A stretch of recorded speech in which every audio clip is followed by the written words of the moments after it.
So what do you do when the big tech oligarchy decides to deploy its speech Gestapo onto the public? Well, if you're Andrew Torba, you start your own social media platform, you barrel through the obstacles in your way, and you do so while driving major media bonkers.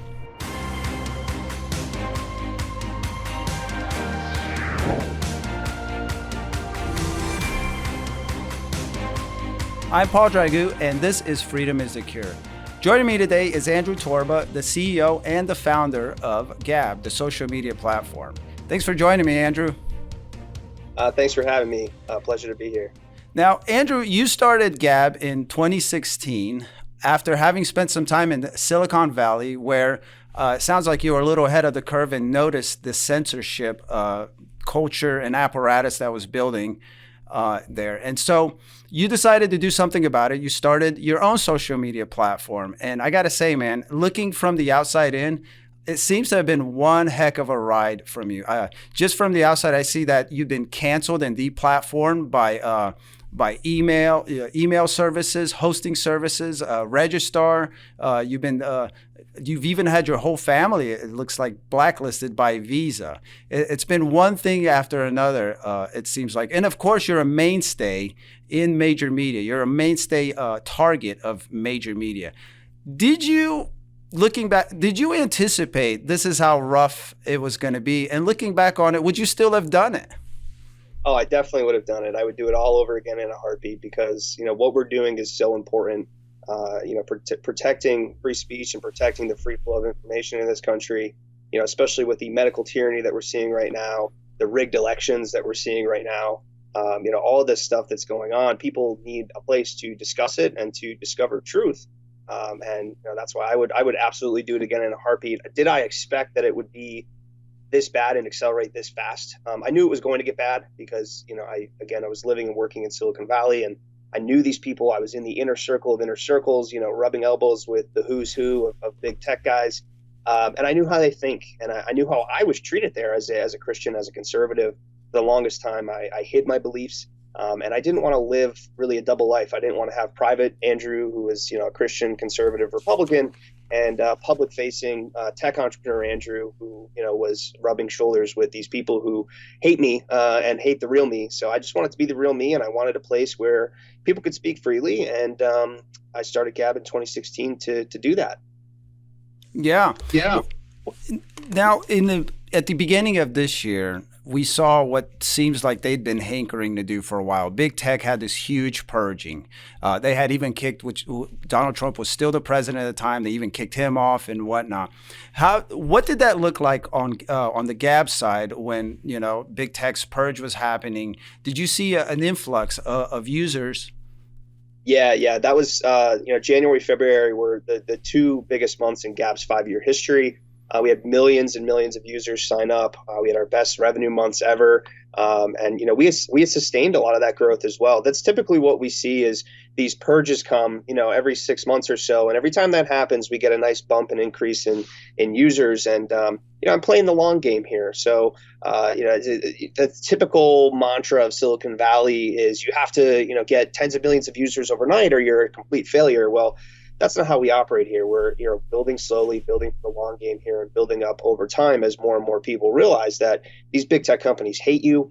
They do not share your values. They do not believe in American values, and Gab does. So Gab is inevitable, is what I like to say. Is inevitably people are going to wake up and realize what is happening on these big tech platforms, or it's going to happen to them, themselves. They're going to get banned. They're going to get censored, and they're going to say, "Wait a moment. What am I doing wrong here? Why am I being treated like a child for having a political opinion on the internet?" And that's usually when they wake up and start searching for an alternative, and we are the leading alternative. Can you give me some more insight on the sort of people who are working for big tech? I think it's safe to say most people, they don't know who's in Google and social and Facebook and whatnot. What are these people like? Are they real? What are their values and what drives them?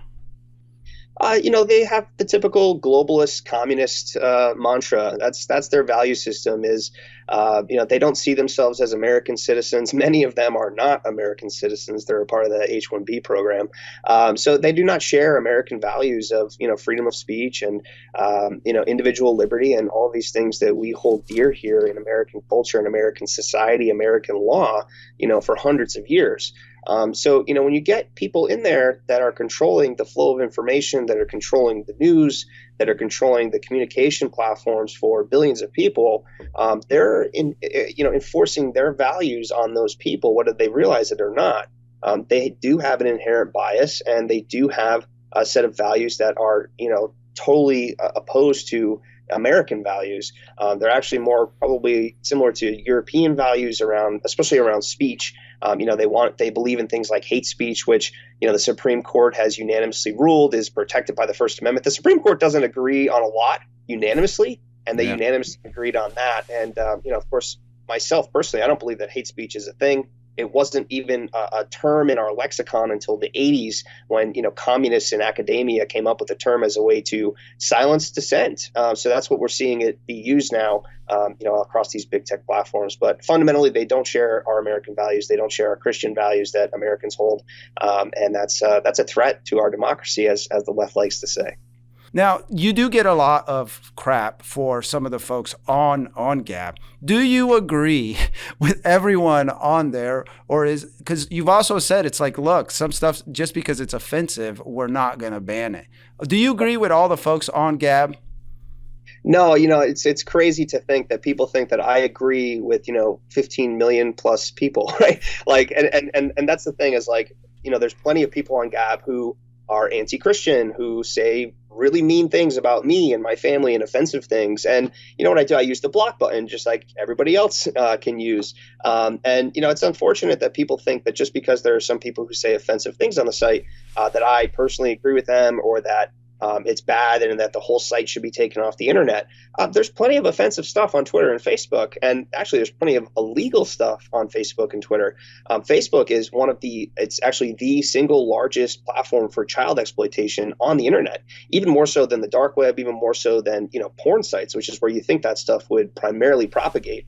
I mean, nobody talks about this. They're allowed to be on the app stores. They're allowed to have banks. By the way, we've been banned from about 4 or 5 banks this year alone. Most startups, they have the luxury of using third-party tools and third-party hosting providers and Apple and Google's app stores. We don't have that luxury. We've been banned from dozens and dozens of different service providers, as you mentioned in the start of the segment: email services, hosting providers, payment processors, Visa, MasterCard, PayPal, you name it. We've been banned from it over the past 5 years. And what we did is we just started building our own infrastructure from the ground up. So we have our own bare metal servers. We have our own social network. We have our own web browser. We have our own email service. We had to build all of this stuff up just to keep the website online. And we did it. And now we are the single most resilient, alternative tech platform in the world.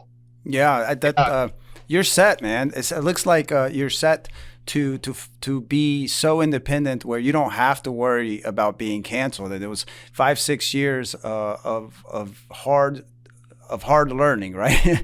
Learning the hard way. Now, like you had mentioned that you talk about your faith a lot. Did that play a major role? I assume it did. I'm leading you, but it seems like, tell me about that, all these struggles. It seems like you're a pretty smart guy. You could have probably led a cushy life. From what I understand, you like the country. You grew up in the Pennsylvania country. I could see you hanging out there and wanting a quiet life and whatnot. But how does your faith continue to help you through this? I mean, there was a point, I think, where you said that there was a crazy mob, like, you don't know what I've seen. What have you seen, and how has your faith helped you through this?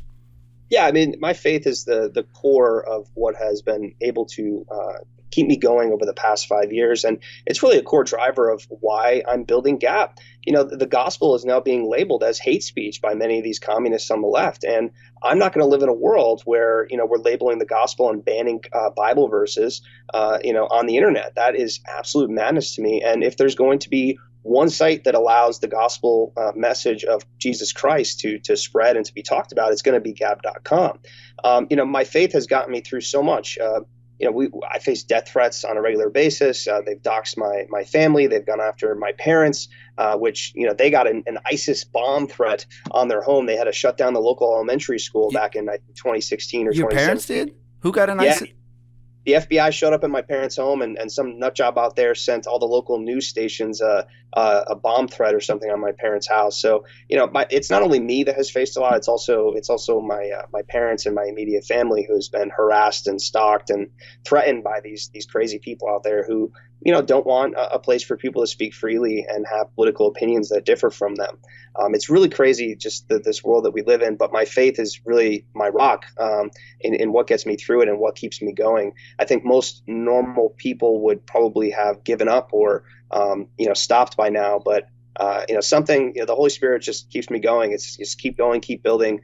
This needs to exist. There needs to be a place where people can speak freely and information can flow freely outside of the oligarch control on the flow of information and news and communication. Yeah, that was actually going to be my next question. This is a recurring theme with you, is the oligarch, control, the information control, and I understand a lot of what you're talking about. It seems like it's a lot of what we've been talking about. But can you kind of go into that and help people explain the danger it's almost like we live in an alternative reality because of this control. That seems to be what I'm getting from reading your blogs on it. Yeah, absolutely. I mean, so I call it the American oligarch regime. It's really easy. There are, a handful of companies, 4 or 5 companies that control all of the mainstream media and all of the technology companies where people communicate and get access to news and information. And that's a real danger because you have a handful of people that decide what is truth and what isn't, what is news and what isn't, who's allowed to have a voice on the internet and who's allowed to make money on the internet and who isn't. And that is a real problem. And that is ultimately why they attack Gab so much, is because they cannot control me. They've tried to bribe me and offer me money, and they've tried to threaten me and drive fear into me to stop doing what we're doing, and none of it works. And that is ultimately why they continue to try and defame me, go after my family, go after our community, try to shut us down, try to get us deplatformed, is because they cannot control me. They cannot control me. I don't care. I'm not doing this for the money. I'm not doing this for power. I'm not doing this for fame. I'm doing this because someone needs to do it, and it's the right thing to do, and because it's my patriotic duty as an American to help protect the free flow of information and help protect free speech for not only Americans, but for people all around the world. Right. And what the most interesting concept that you write about, and that apparently seems to be triggering major media, is this talk that you have of a separate economy. And I think in one of your blogs you call it like Jesus land. By the way, I realize Wisconsin is not on the map of Jesus land. Just pointing that out. So this is really, really interesting because you're obviously talking about going further beyond just social media.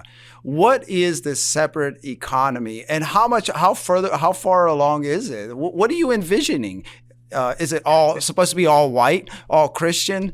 Set the record straight. No, it's a parallel economy. A parallel economy for anyone who doesn't want to be involved in the woke, cancel culture economy, the Marxist, communist economy that we're seeing controlled by, the American oligarch regime. So, it's not an ethnic movement. It's not even a religious movement. It's anybody who just does not want to participate in the existing system anymore. You want to opt out and you want to go to a different parallel economy. And that's what we're working on building.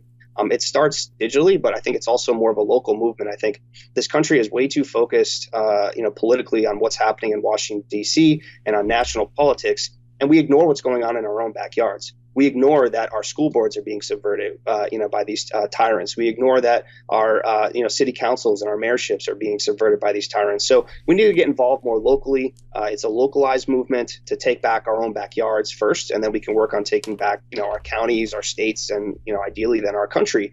But this focus on national politics, this obsession with national politics, is really distracting from that.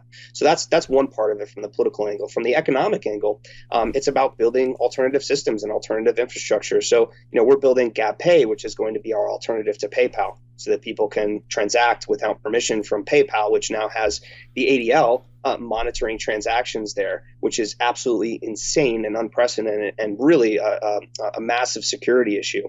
Then we also have Gab Marketplace that we're working on, where people can buy and sell things without permission from eBay or Facebook Marketplace or Craigslist or any of those guys. We're working on a few other things as well, Gab advertisements. So businesses, businesses who want to connect with people who share their values, and people who share the values of the businesses can connect and exchange in commerce. So that's the vision for this parallel economy, is just separating. We also just created a job board, for example, that has jobs and people who are looking for jobs without vax mandates. That's this stuff is evolving so fast, and the need for this is evolving so fast that it's almost hard to keep up. But essentially, the parallel economy idea and vision is to just create a separate ecosystem, or a parallel ecosystem and economy where we can build up and support one another, and not have to worry about getting fired for having the wrong political opinion, or for refusing to inject yourself with an experimental substance because your employer mandates it. That's what we're going to need to do, because they're forcing us to do that. So that's what we're working on building, and hopefully I can inspire some others to start building as well, because we can't do it all. Well, yeah, I was going to ask you about that.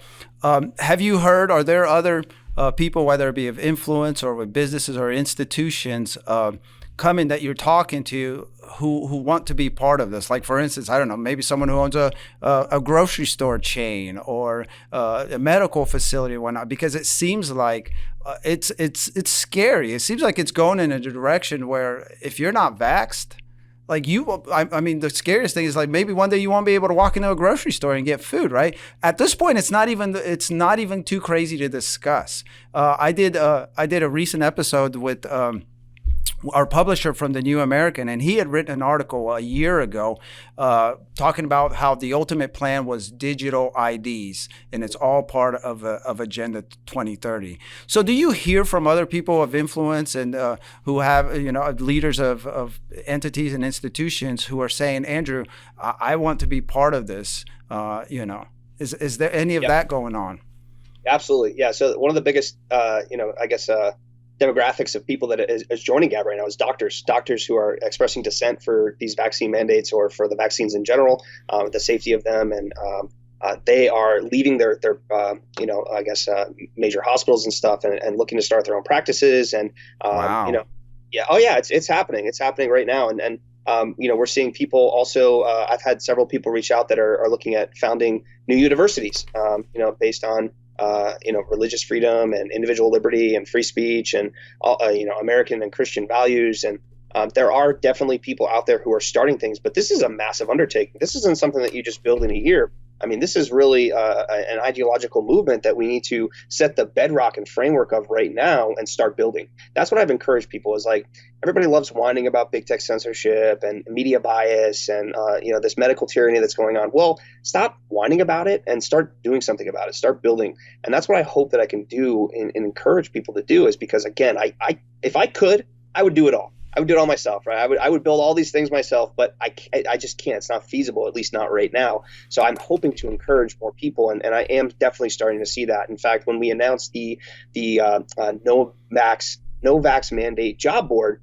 there was 2 or 3 entrepreneurs who said, "Oh, I built one of these. Here, can you help me promote it?" And absolutely, I'm going to get the word out about that. One of them is Red Balloon, it's called, and it's a Christian entrepreneur who's, ironically, his name is Andrew as well. And he created, a job board he's calling it the free speech job board. And I'm like, this is great, because now I don't have to build this. I just used our group feature to help organize people, but someone actually built a legitimate job board that is a free speech job board that has this concept that I had in my head. And now I don't have to take my team's time to go and build it. So it's great to see other people building, and I hope to encourage others to do that.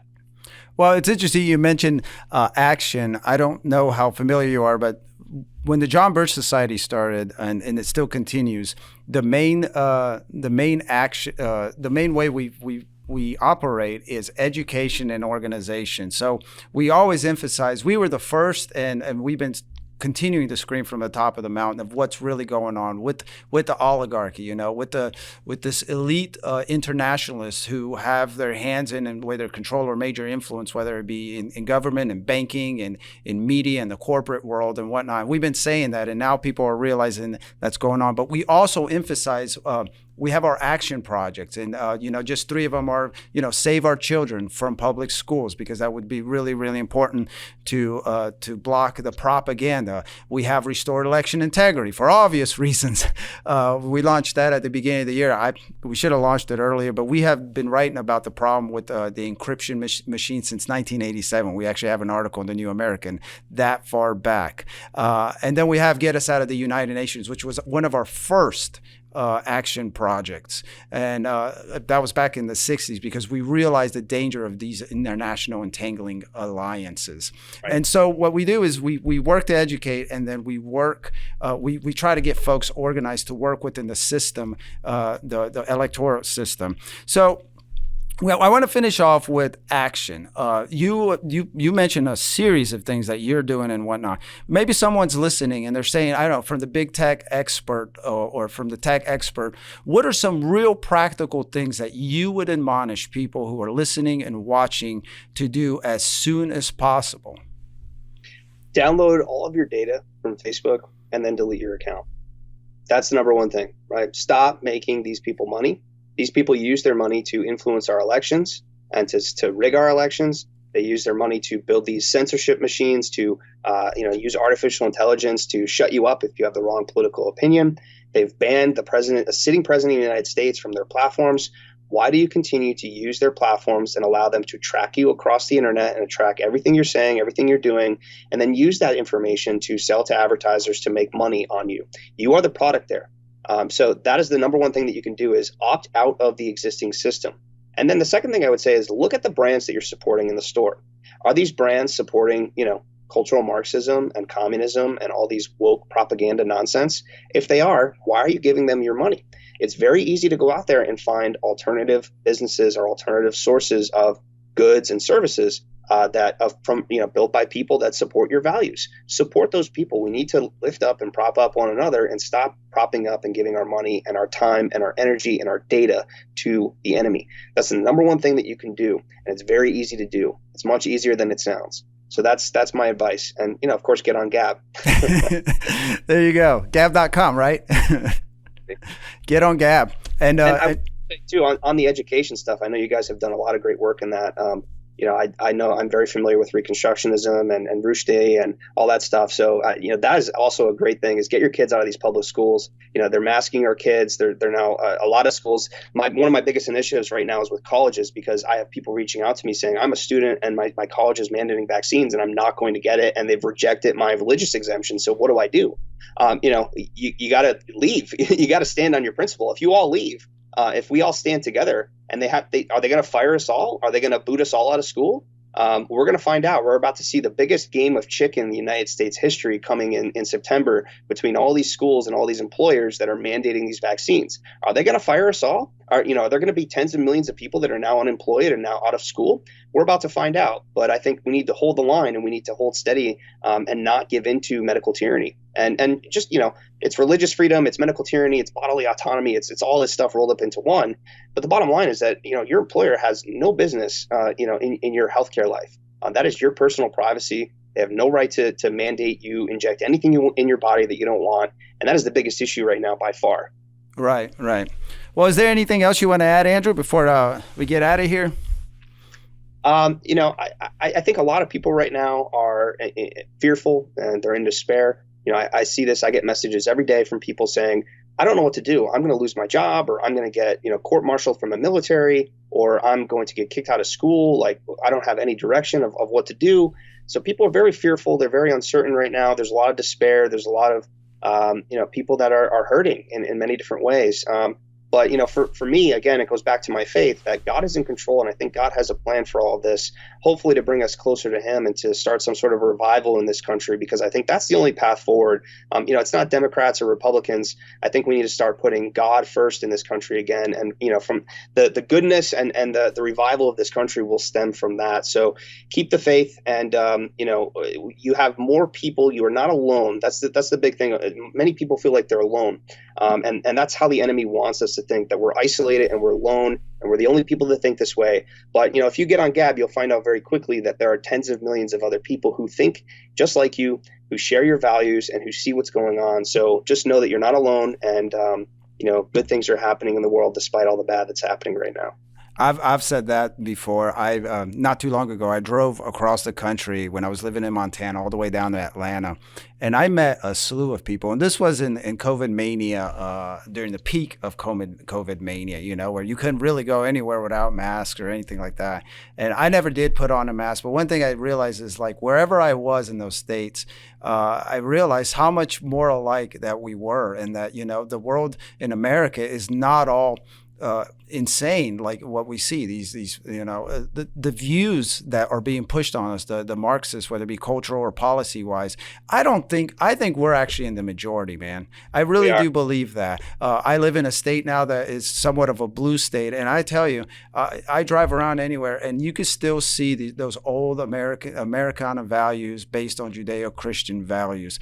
I think it's a sham. I really do. I think it's a sham, this idea that that they're in the majority, that the progressives, the Marxists have taken over. Now, I think they have some gears and levers at the top, and they want to see. This has also always been a Marxist ploy, has been what's called a semblance of majority support. I don't think so, man. I really don't think so. And I think it's important, you say, it's great to hear. It's like, listen, folks, remember, you're not alone. And what we need to do is we need to create, like you are and like others are, these centers where we could come together and we can feed off each other's support. And like you said, depend on God. That was always a foundation of the founders. They have this revisionist history saying, "Oh, the founders weren't Christian." It's like, right. Look, it's so insane. I have books and books and stacks by the founding fathers, and obviously not all of them were super Christian. Some of them were just deists and whatnot.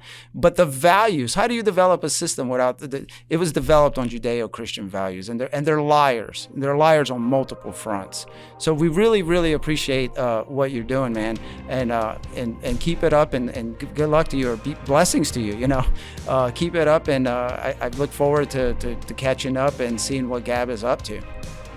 Thanks for having me. I really appreciate your time. No, thanks for coming on, man.